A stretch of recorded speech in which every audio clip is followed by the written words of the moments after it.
What up, fam? Sports, it's Josh. Look, I know I've been MIA for a second, but I have been researching like crazy. I'm gonna try to keep this video as short and sweet as possible. Fam, we're not ready. We are not ready for UFO, UAP, NHI, non-human intelligence disclosure. We're not.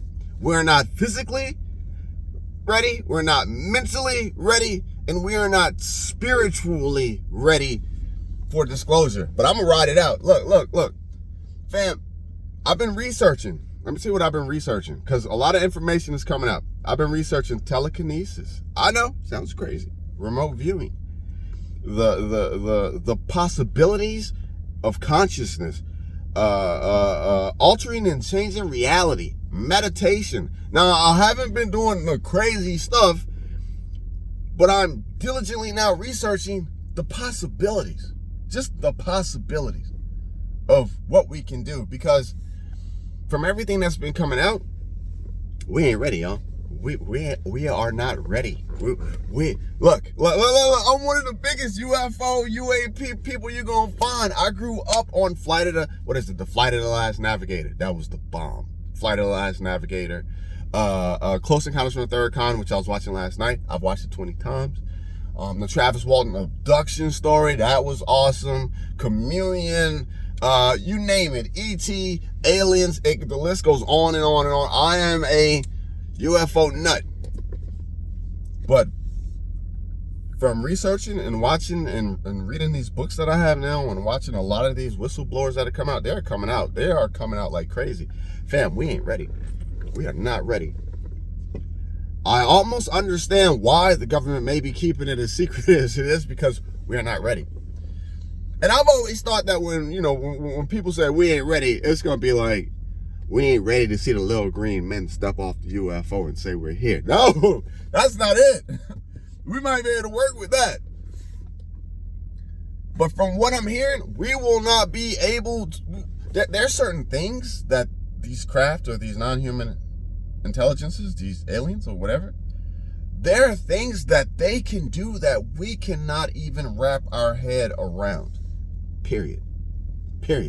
The things that they probably do, and you can't even use a word like daily, because apparently they can manipulate time. They can travel forward in time. They can travel back in time. They can stop time. They can slow time down.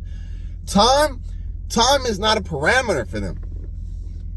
Let's just play with that. Look, I'm going to be making more videos, more specific on each of these ideas that I have, which may help or try to clear up some things. But what does a civilization do if they have mastered time, if they can step out of it? Look, what is the one most important thing in this life? We've always said, what is the one thing that you can never get back? The one most important thing in this lifetime right now is time. You only have so much, and when it's done, it's done.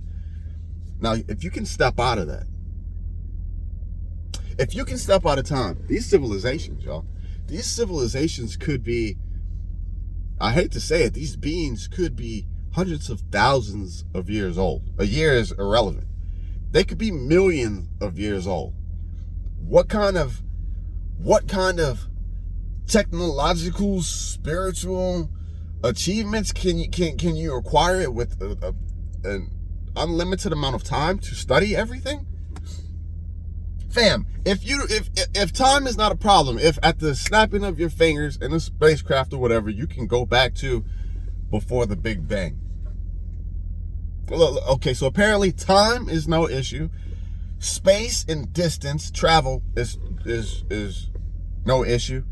And then there's this whole new aspect that is scaring me to death, which is telekinesis, telepathy, the ability to take over a person's mind, the ability to control and distort our reality by them, I don't know if they call it thinking about it, but just making it happen.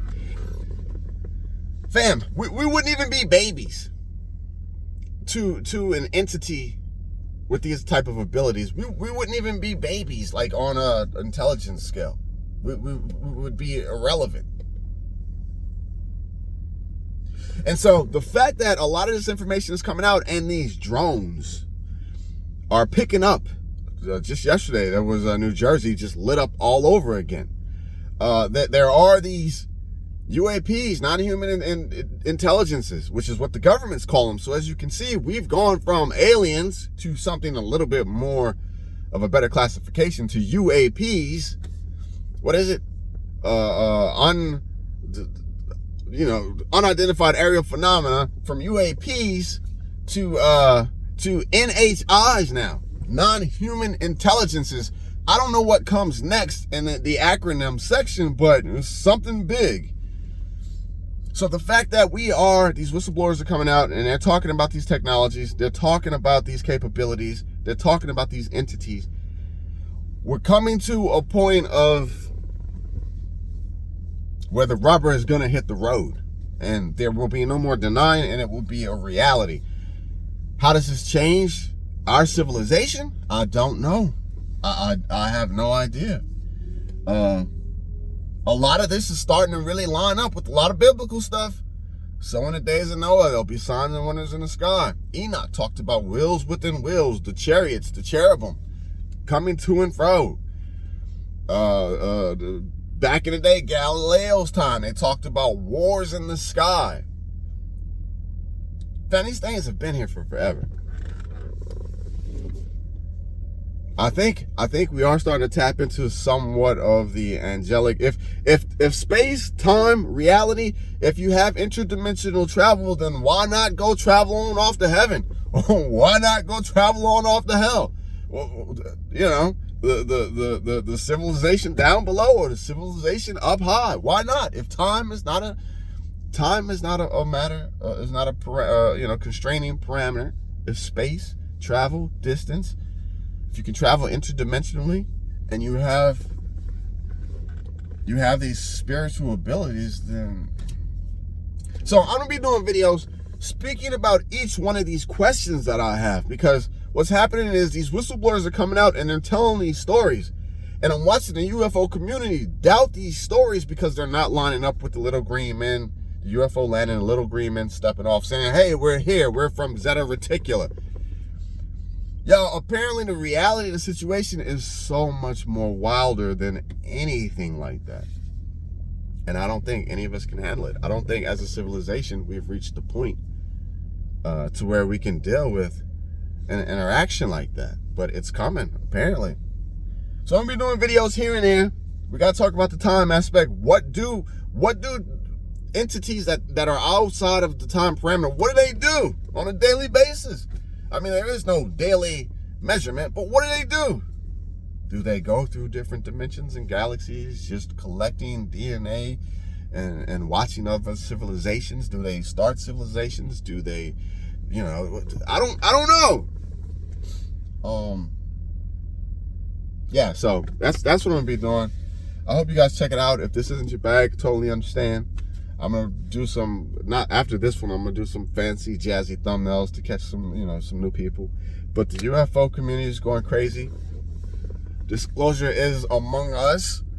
None of us are prepared spiritually, physically, or emotionally. So I'm trying my best to study up on telekinesis.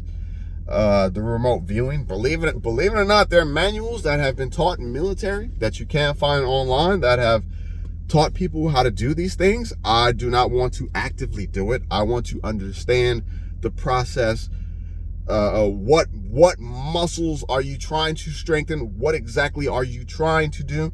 I'm not looking at summoning something from someplace else, which apparently these whistleblowers are saying that is how they're bringing in these craft.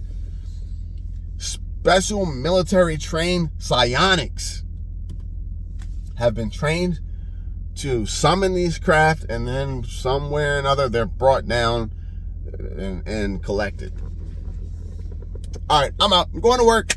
Y'all be safe. Your boy just Josh. Peace. So much stuff going on, man. So much stuff going on. Oh, man. Later, y'all.